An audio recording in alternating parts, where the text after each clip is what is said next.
Escape here with your latest and greatest bow build for all of your needs. Let's get right into it. First, we'll be setting up our area with anchors. The rest of your karakuri is up to you, but the anchor is needed. We will only utilize our volleys and aerial bow bolstering. Anchors bring major maneuverability around the battlefield. At 2x speed over 60 seconds, we are able to accrue at least 42,000 damage. This is more than enough damage for any monster out there. As you can see, we go back and forth between the volley and the ziplining to get the max output of the damage. And this is 2 times speed. Next, let's get into our armor.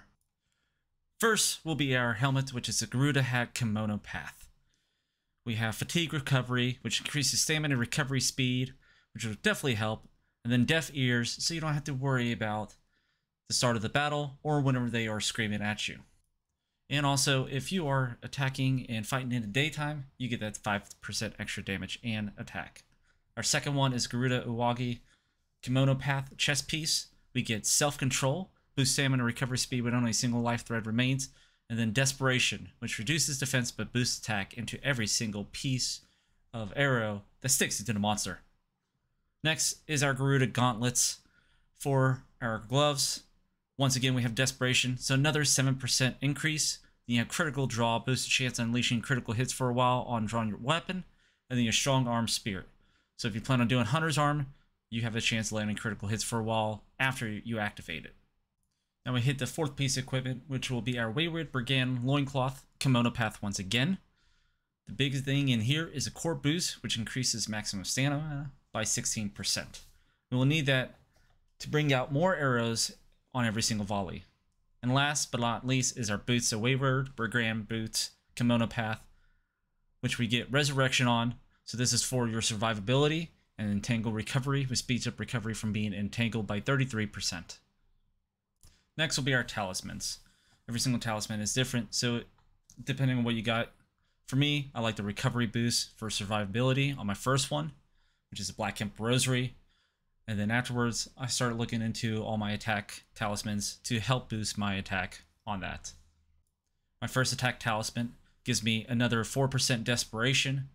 So we're at 18% right now, and another 4% of Strong Arm Spirit, which is chance of landing critical hits for a while when Hunter's Arm is activated.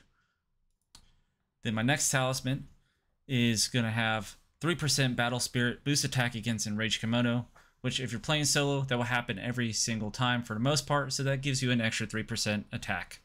We have Sleight of Hand Fury, boost attack for a while conjuring a karakuri, which will occur every single time you drop an anchor and you create one. It gives you that 6% attack boost. This is my last talisman, which gives me another 3% against Enraged Kimono. Last but not least is our weapon path. There is ways to maximize this even more, but I've made one to where it's very simple to get to the location that we want, and it's a very effective bow that outputs out a lot of damage.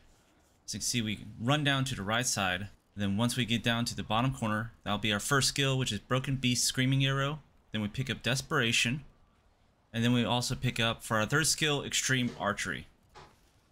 And then once you carry forth, you can pick up anything else that you want, a Critical Boost Fury, or anything like that, or even a Final Blow.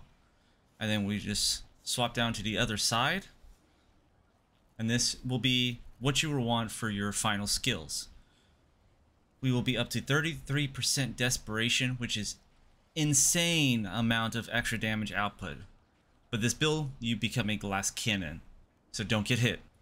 Once you utilize the maximum anchors, you won't be getting hit as much, so survivability isn't your greatest asset, it's a damage output. Now here's our bow build in action against a volatile Quintus. He is a 6-star DLC monster that just came out with the new patch. We got him underneath 7 minutes, which is incredibly insane for solo with just utilizing your anchors and also your volleys. So if you guys like what you see, click the subscribe button below and follow for more content, and we shall see you guys in the next build.